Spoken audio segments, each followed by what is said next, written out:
ឆ្ងាយស្រុកធ្លាប់รู้សុខសានបងឃ្លៀតកលយាន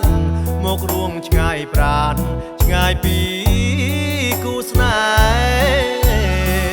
ហ៍ឃ្លៀតស្រុកឃ្លៀតភូមិឃ្លៀតចំការស្រែឃ្លៀតស្ទឹងសងកាយបងនឹងមានស្នេហ៍ធ្លាប់ជាទូកលេងអោ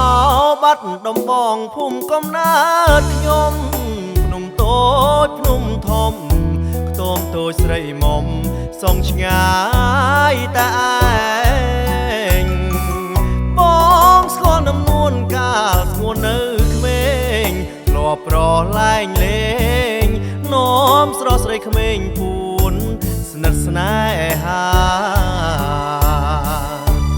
អានុងសាវរីគុំអូ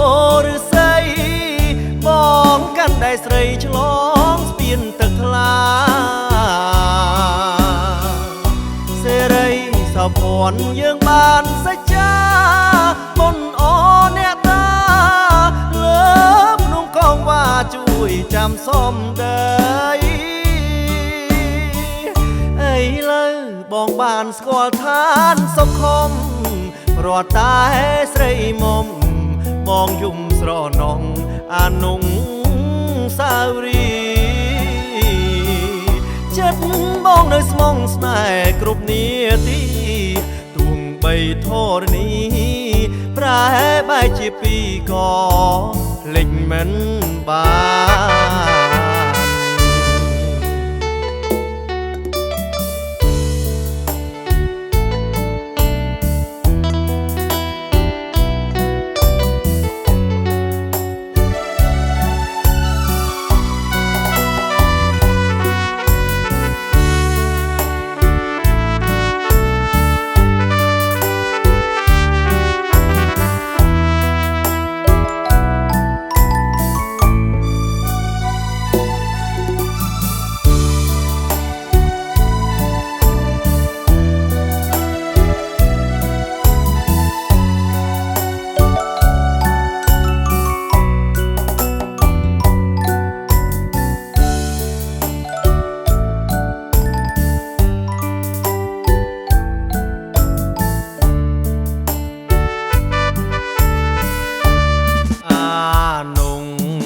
សាវរី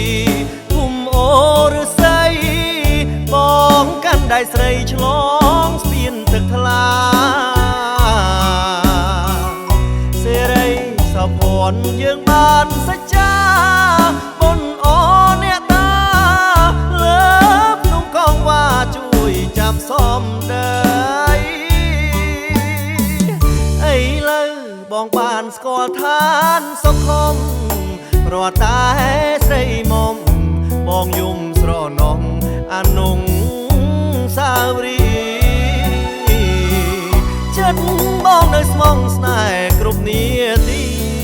ទោះបីធរនីប្រែបែកជាពីរក៏ភ្លេចមិនបាន